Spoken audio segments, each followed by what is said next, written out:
National quality conclave में आना मुझे बेहद अच्छा लगा है।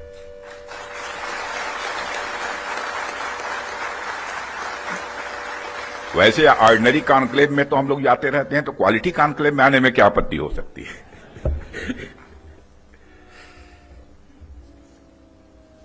साथियों, सबसे पहले तो मैं हमारी आर्म फोर्सेज ने कल जो कार्रवाई की है,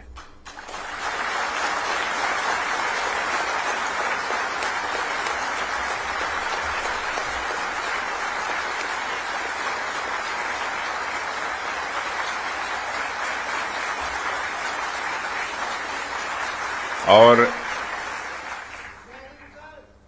जय हिंद जय हिंद, जो शौर्य और पराक्रम दिखाया है उसके लिए मैं हृदय से बधाई देता हूं।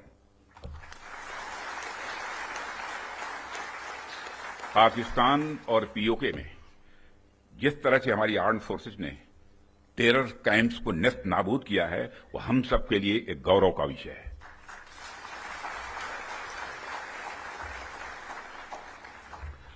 साथियों, आप सभी नेशनल क्वालिटी कॉन्क्लेव का आयोजन ये आपका चल रहा है।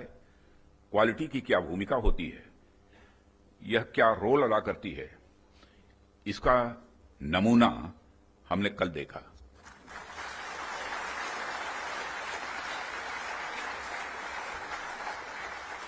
जिस प्रेसिजन के साथ यानी जिस सटीकता के साथ ऑपरेशन सिंदूर एग्जीक्यूट किया गया, वह अनइमेजिनेबल है, बहुत ही सराहनीय है। इसमें 9 टेररिस्ट कैंप्स तबाह हुए और अच्छी खासी संख्या में आतंकी मारे गए। जिस तरह से इस ऑपरेशन को किसी भी इनोसेंट को नुकसान पहुंचाए बिना मिनिमम कोलेटरल डैमेज के साथ अंजाम दिया गया, वह इसलिए संभव हो पाया क्योंकि हमारे formidable and professionally trained armed forces के पास इक्विपमेंट भी हाई क्वालिटी के थे।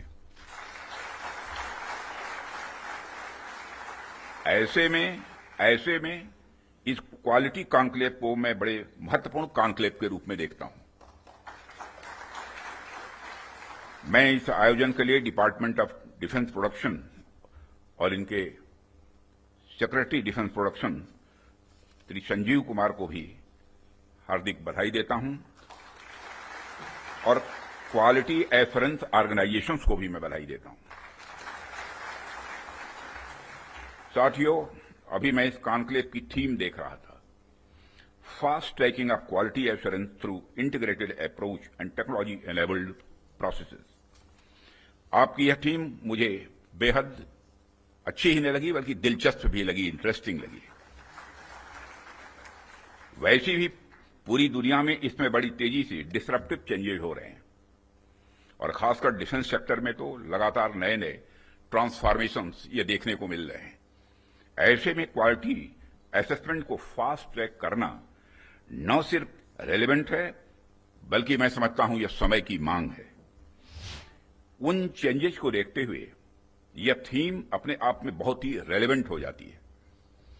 इतनी इंटरेस्टिंग और रेलेवेंट थीम रखने के लिए भी मैं आप सबको बधाई देता हूं। साथियों, अक्सर मुझे आर्म्ड फोर्सेस के अलग अलग कार्यक्रमों में प्रायः जाने का अवसर मिलता है। रिसर्च एंड डेवलपमेंट ऑर्गेनाइजेशंस के इवेंट्स में जाने का भी अवसर मिलता रहता है। प्राइवेट सेक्टर द्वारा आयोजित कार्यक्रमों में भी मैं प्रायः जाता ही रहता हूं, परंतु आज का यह जो मंच है, यह अपने आप में बड़ा अलग है और एक विशिष्ट मंच है। मैं ये देख रहा हूं, यहां कई सारे लोग हैं जो अलग अलग फील्ड्स में महारत जिन्होंने हासिल की है, महारथी बैठे हैं यहां। इसलिए मुझे लगता है कि आज की हमारी बातचीत भी कई मायनों में विशेष होने वाली है। साथियों, इस क्वालिटी कॉन्क्लेव की महत्ता और आवश्यकता पर तो मैं आगे चर्चा करूंगा ही, परंतु पहले मैं आपको कुछ ऐसे बिंदुओं से, कुछ ऐसे पॉइंट से अवगत कराना चाहूंगा जो हमारी सरकार की प्रायोरिटीज से जुड़े हुए हैं। 2014 में माननीय प्रधानमंत्री जी के नेतृत्व में हमारी सरकार आने के बाद प्रधानमंत्री जी ने हमें एक अत्यंत महत्वपूर्ण सूत्र प्रदान किया। उन्होंने शुरुआत में ही डिफेंस प्रोडक्शन सेक्टर के एम्पावरमेंट पर विशेष बल दिया। उन्होंने जो सूत्र दिया उसके पीछे की फिलॉसफी थी डिफेंस सॉवरेंटी। डिफेंस सॉवरेंटी का मतलब कि जब तक कोई देश अपनी डिफेंस नीड्स में कैपेबल तथा सेल्फ रिलायंट नहीं होता तब तक उसकी आजादी पूरी तरह से नहीं मानी जा सकती। जब तक हम अपनी सुरक्षा के लिए इंपोर्ट पर डिपेंडेंट रहेंगे तब तक कहीं न कहीं हमारी आत्मशक्ति में अधूरापन रहेगा ही। अगर हम अपने हथियार और रक्षा उपकरण विदेशों से खरीदते हैं तो इसका मतलब है कि हम अपनी सुरक्षा को आउटसोर्स कर रहे हैं और उसे किसी और के भरोसे छोड़ रहे हैं। यह बात लॉन्ग रन में सही नहीं हो सकती। हमारी सरकार ने इस विषय पर गंभीरता से सोचा और आत्मनिर्भरता हासिल करने का निर्णायक कदम भी उठाया है। आप सब तो जानते ही हैं कि देश में पहले से ही ऑर्डिनेंस फैक्ट्रीज का एक इंडिजिनस सिस्टम रहा है और इन फैक्ट्रीज ने एक समय पर बेहतरीन काम किया और देश की सुरक्षा जरूरतों को पूरा करने में बहुत ही अहम भूमिका निभाई भी है।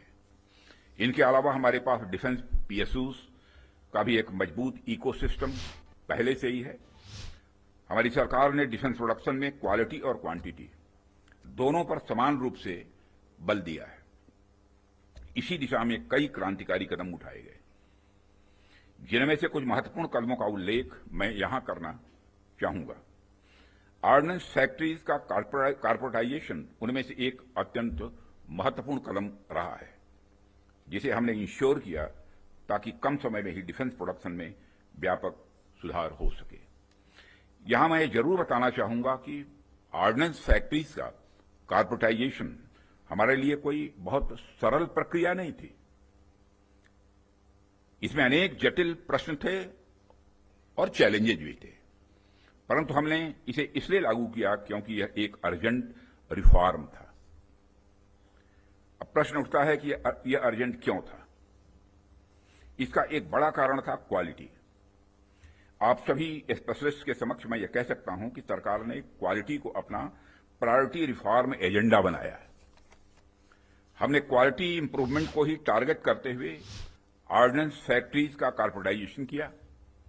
तब से लेकर आज तक डिफेंस पीएसयूज ने लगातार सुधार किया है और कॉर्पोरेटाइजेशन के पश्चात क्वालिटी प्रोडक्शन को लगातार आगे बढ़ाने का प्रयास भी किया गया है और आज ये डीपीएसयूज इंटरनेशनली कॉम्पिटिटिव हो रहे हैं। आज ये अपने रिसर्च एंड डेवलपमेंट पर भी अच्छा फोकस कर रहे हैं। आज ये ऑर्गेनाइजेशन पहले से कहीं ज्यादा वाइब्रेंट और एक्सपोर्ट ओरिएंटेड हो रहे हैं।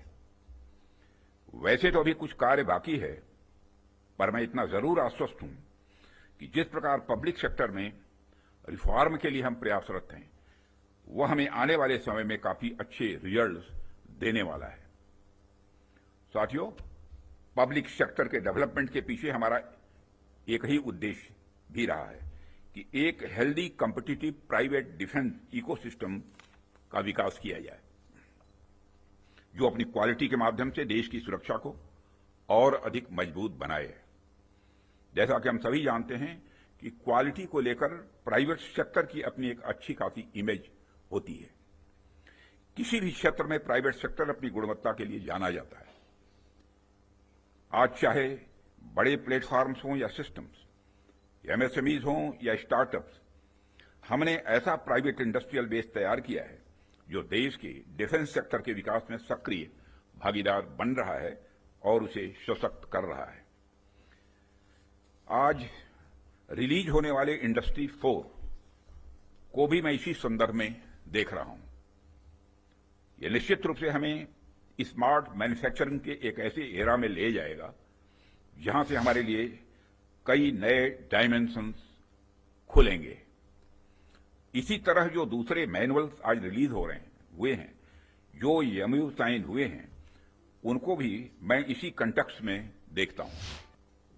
ये सभी प्रयास केवल सरकार के प्रयास नहीं हैं, बल्कि आप सभी का मिला जुला प्रयास इसमें शामिल है, इसीलिए यह संभव हो पा रहा है।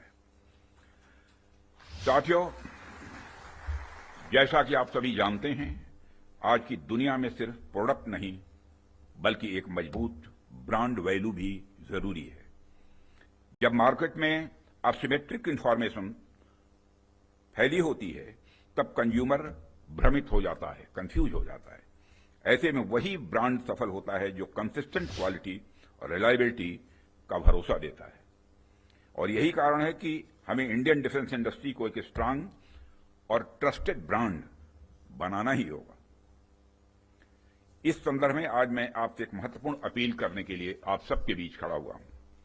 यह अपील है एक मजबूत, वर्ल्ड लीडिंग और state of the art brand India का निर्माण।